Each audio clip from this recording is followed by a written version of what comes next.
Okay, I am back with the Song of Achilles, and we are on chapter 24.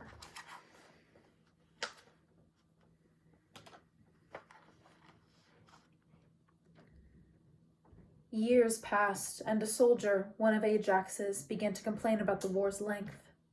At first he was ignored. The man was hideously ugly and known to be a scoundrel, but he grew eloquent. 4 years, he said, and nothing to show for it. Where is the treasure? Where is the woman? When will we leave? Ajax clouted him on the head, but the man would not be silenced. See how they treat us? Slowly, his discontent spread from one camp to the next. It had been a bad season, particularly wet and miserable for fighting. Injuries abounded, rashes and mud-turned ankles and infections. The biting flies had settled so thickly over parts of the camp they looked like clouds of smoke. Sullen and scratching, men began to loiter around the agora. At first they did nothing but collect in small groups, whispering. Then the soldier who had begun it joined them, and their voices grew louder. 4 years! How do we know if she's even in there? Has anyone seen her? Troy will never submit to us. We should all just stop fighting. When Agamemnon heard, he ordered them whipped. The next day there were twice as many. Not a few were Mycenaeans. Agamemnon sent an armed force to disperse them. The men slunk off, then returned when the force was gone.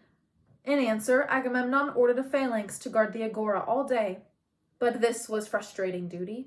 In full sun, where the flies were most numerous.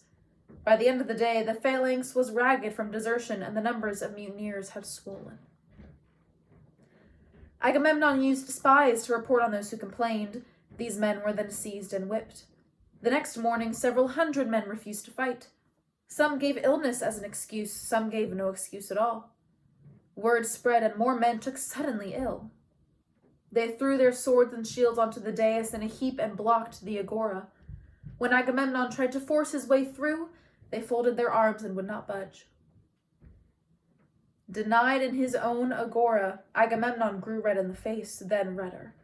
His fingers went white on the scepter he held, stout wood banded with iron.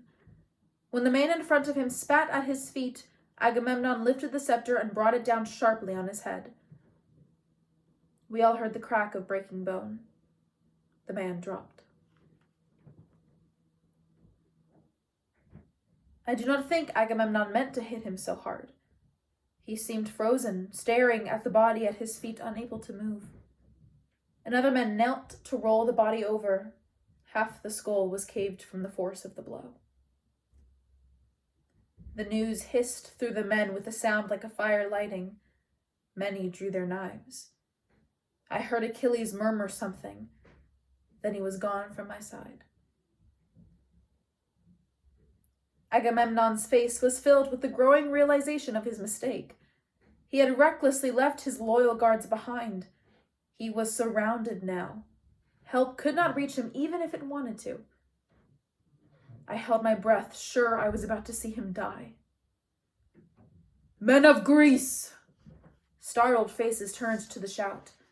Achilles stood atop a pile of shields on the dais. He looked every inch the champion, beautiful and strong, his face serious. You are angry, he said. This caught their attention. They were angry. It was unusual for a general to admit that his troops might feel such a thing. Speak your grievance, he said. We want to leave.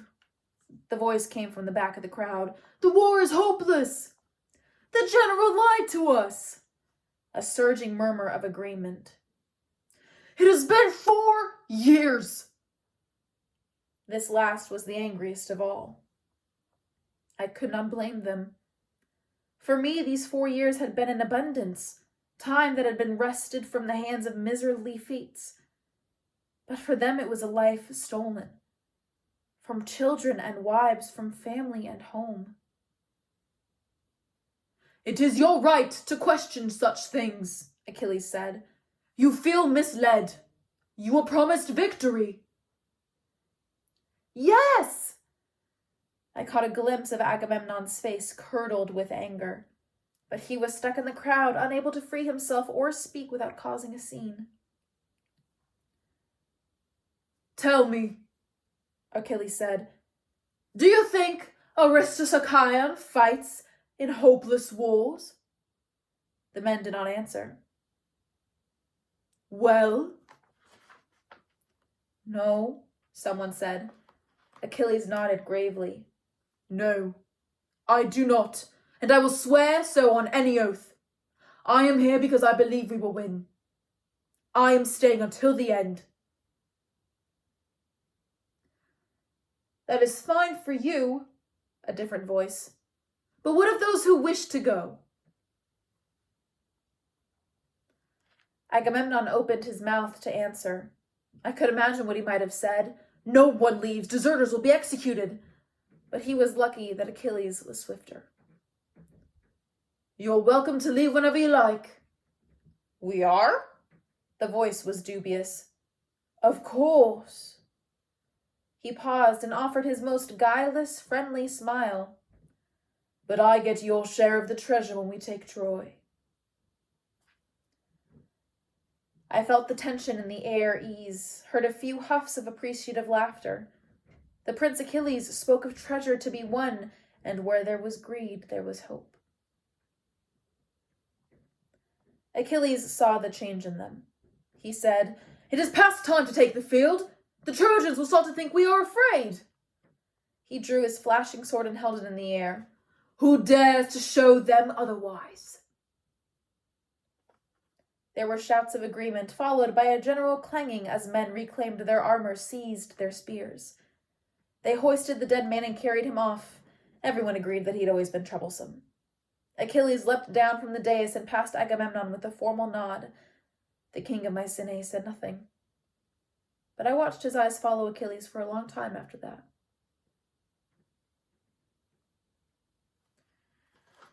In the aftermath of the almost rebellion, Odysseus devised a project to keep the men too busy for further unrest. A giant palisade built around the entire camp. 10 miles he wanted it to run, protecting our tents and our ships from the plain beyond. At its base would be a ditch bristling with spikes. When Agamemnon announced the project, I was sure the men would know what for the ploy it was. In all the years of the war, the camp and ships had never been in danger, whatever reinforcements came. After all, who could get past Achilles? But then Diomedes stepped forward, praising the plan and frightening the men with visions of night raids and burning ships. This last was particularly effective. Without the ships, we could not get home again. By the end of it, the men's eyes were bright and eager. As they went cheerfully off to the woods with their hatchets and levels, Odysseus found the original trouble-causing soldier, Thersites his name was, and had him beaten quietly into unconsciousness. That was the end of mutinies at Troy. Things changed after that. Whether because of the joint venture of the wall or the relief of violence averted, all of us, from the lowest foot soldier to the general himself, began to think of Troy as some sort of home. Our invasion became an occupation. Before now, we had lived as scavengers off the land and the villages that we raided. Now we began to build, not just the wall, but the things of a town, a forge and a pen for the cattle that we stole from the neighboring farms, even a potter's shed. In this last, amateur artisans labored to replace the cracking ceramics we had brought with us, most of them leaking or broken from hard camp use. Everything we owned now was makeshift, scrounged, having lived at least 2 lives before as something else. Only the king's personal armors remain untouched, insignias polished and pure. The men, too, became less like dozens of different armies and more like countrymen. These men, who had left Aulis as Cretans and Cypriots and Argives, now were simply Greeks, cast into the same pot by the otherness of the Trojans, sharing food and women and clothing and battle stories, their distinctions blurred away. Agamemnon's boast of uniting Greece was not so idle after all. Even years later, this camaraderie would remain, a fellow feeling so uncharacteristic of our fiercely warring kingdoms. For a generation, there would be no wars among those of us who had fought at Troy. Even I was not exempt. During this time, 6, 7 years in which I spent more and more hours in Micaiah's tent and fewer with Achilles in the field, I got to know the other men well. Eventually, everyone made their way here, if only for smashed toes or ingrown nails. Even Automedon came, covering the bleeding remnants of a savaged boil with his hand. Men doted on their slave women and brought them to us with swollen bellies. We delivered their children in a steady, squalling stream, then fixed their hurts as they grew older. And it was not just the common soldiery. In time I came to know the kings as well. Nestor with his throat syrup, honeyed and warmed, that he wanted at the end of the day. Menelaus and the opiate he took for his headaches, Ajax's acid stomach. It moved me to see how much they trusted me, turned hopeful faces towards me for comfort. I grew to like them no matter how difficult they were in council. I developed a reputation, a standing in the camp. I was asked for, known for my quick hands and how little pain I caused. Less and less often Podalirius took his turn in the tent. I was the one who was there when Machion was not. I began to surprise Achilles, calling out to these men as we walked through the camp. I was always gratified at how they would raise a hand in return, point to a scar that had healed over well. After they were gone, Achilles would shake his head. I don't know how you remember them all. I swear they look the same to me. I would laugh and point them out again. That's Sthenelus, Diomedes' charioteer, and that's Podarces, whose brother was the first to die, remember? There are too many of them, he said, and simply if they just remember me. The faces around our hearth began to dwindle, as one woman after another quietly took a myrmidon for her lover and then husband. They no longer needed our fire. They had their own. We were glad. Laughter in the camp and voices raised in pleasure at night, and even the swelling of bellies, myrmidons grinning with satisfaction, were things that we welcomed, the golden stitch of their happiness like a fretted border around our own. After a time, only Briseis was left.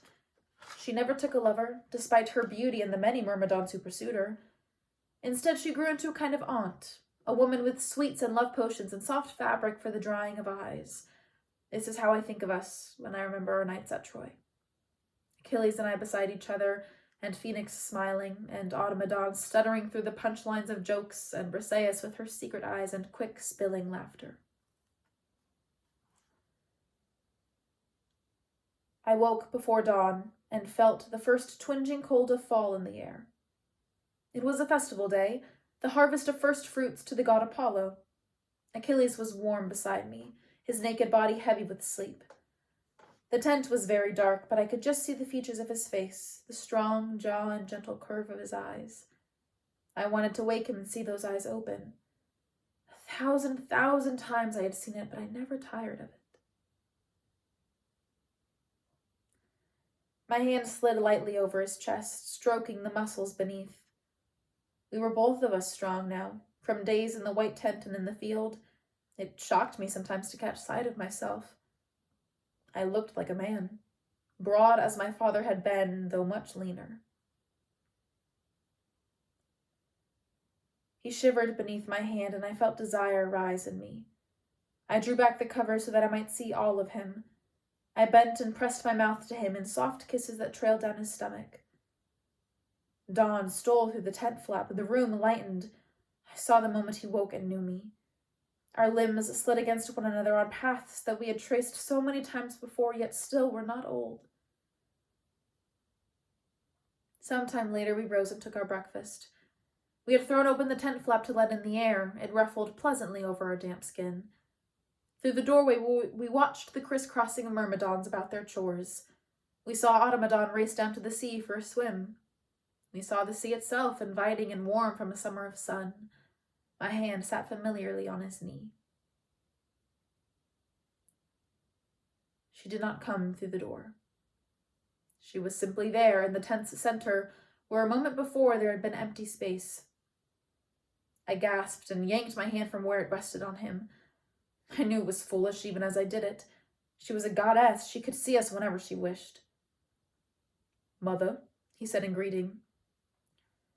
"I have received a warning," The words were snapped off like an owl biting through a bone. The tent was dim, but Thetis' skin burned cold and bright. I could see each slicing line of her face, each fold of her shimmering robe.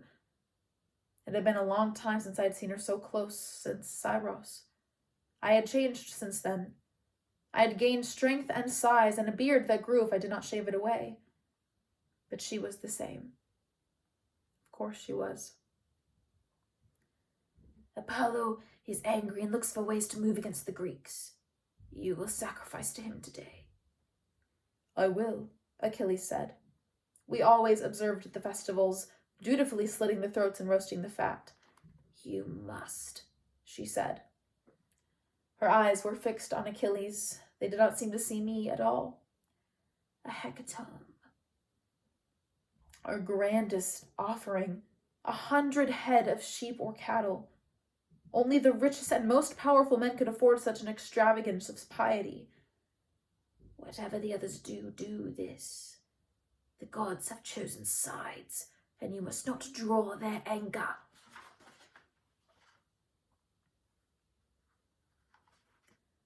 It would take us most of the day to slaughter them all, and the camp would smell like a charnel house for a week.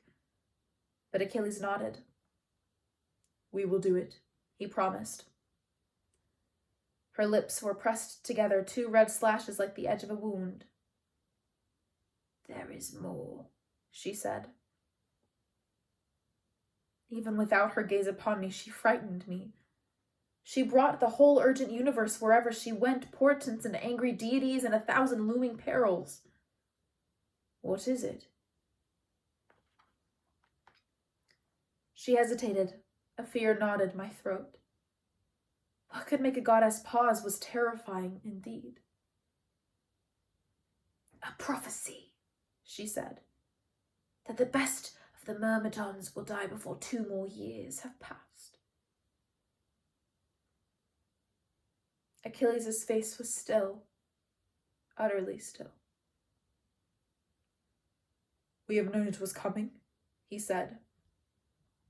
A curt shake of her head.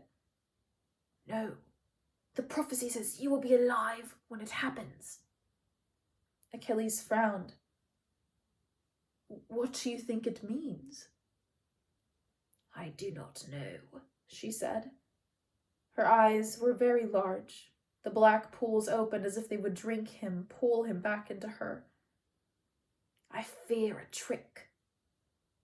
The fates were well known for such riddles, unclear until the final piece had fallen, then bitterly clear. Be watchful, she said. You must take care. I will, he said. She had not seemed to know I was there, but now her eyes found me, and her nose wrinkled as if at a rising stench. She looked back to him. He is not worthy of you, she said. He has never been. We disagree on this, Achilles answered. He said it as if he had said it many times before. Probably he had. She made a low noise of contempt, then vanished. Achilles turned to me. She is afraid. I know, I said. I cleared my throat, trying to release the clot of dread that had formed there. Who is the best of the Myrmidons, do you think, if I am excluded? I don't know, I said. Do you think it means my father? He asked. Peleus, home in Thea, who had fought with Heracles and Perseus, a legend in his own time for piety and courage, even if not in times to come. Maybe, I admitted. We were silent a moment. Then he said, I suppose we will know soon enough. It is not you, I said, and at least there is that. That afternoon we performed the sacrifice his mother had commanded. The Myrmidons built the altar fires high, and I held bowls for the blood while Achilles cut throat after throat. We burned the rich thigh pieces with barley and pomegranate, poured our best wine over the coals. Apollo was angry, she had said. One of our most powerful gods, with his arrows that could stop a man's heart, swift as rays of sun. I was not known for my piety, but that day I praised Apollo with an intensity that could have rivaled Peleus himself.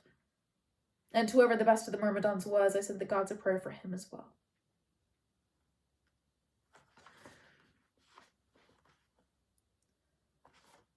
Briseis asked to teach her medicine and promised in return a knowledge of the area's herbs, indispensable to Machaon's dwindling supply.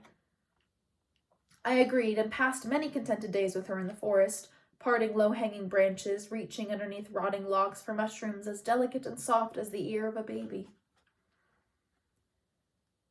Sometimes on those days her hand would accidentally brush mine, and she would look up and smile, water drops hanging from her ears and hair like pearls.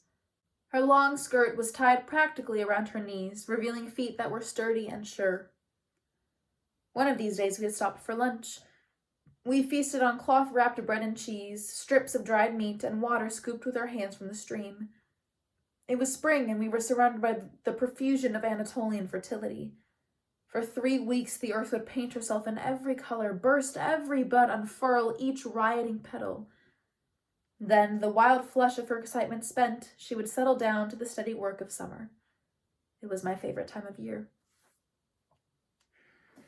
I should have seen it coming. Perhaps you will think me stupid that I did not.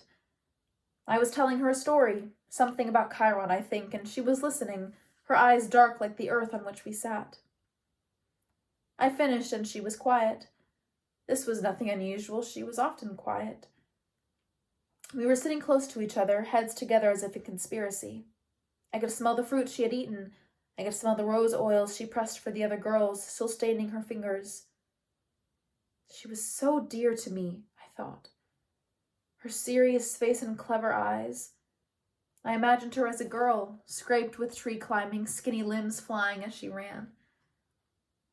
I wished that I had known her then, that she had been with me at my father's house, had skipped stones with my mother. Almost I could imagine her there, hovering just at the edge of my remembrance.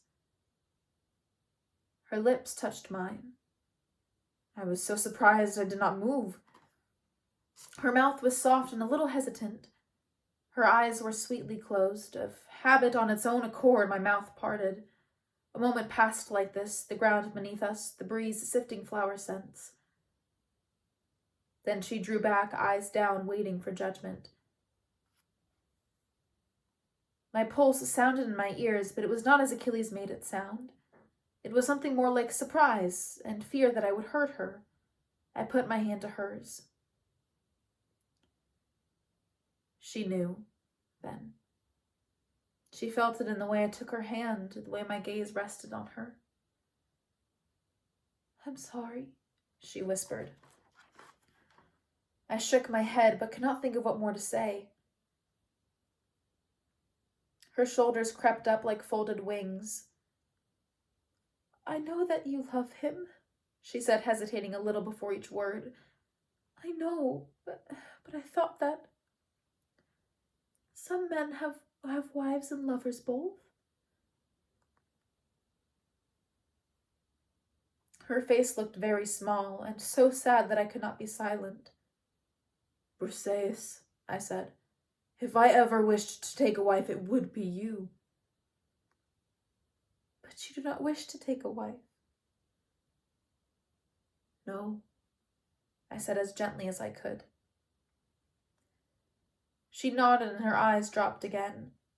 I could hear her slow breaths, the faint tremor in her chest. "I'm sorry," I said. "Do you not ever want children?" she asked. The question surprised me. I still felt half a child myself, though most my age were parents several times over. "I do not think I would be much of a parent," I said. "I do not believe that," she said. "I don't know," I said. "Do you?" I asked it casually, but it seemed to strike deep, and she hesitated. "Maybe," she said. And then I understood, too late, what she had really been asking me. I flushed, embarrassed at my thoughtlessness, and humbled too. I opened my mouth to say something, to thank her, perhaps, but she was already standing, brushing off her dress. Shall we go? There was nothing to do but rise and join her.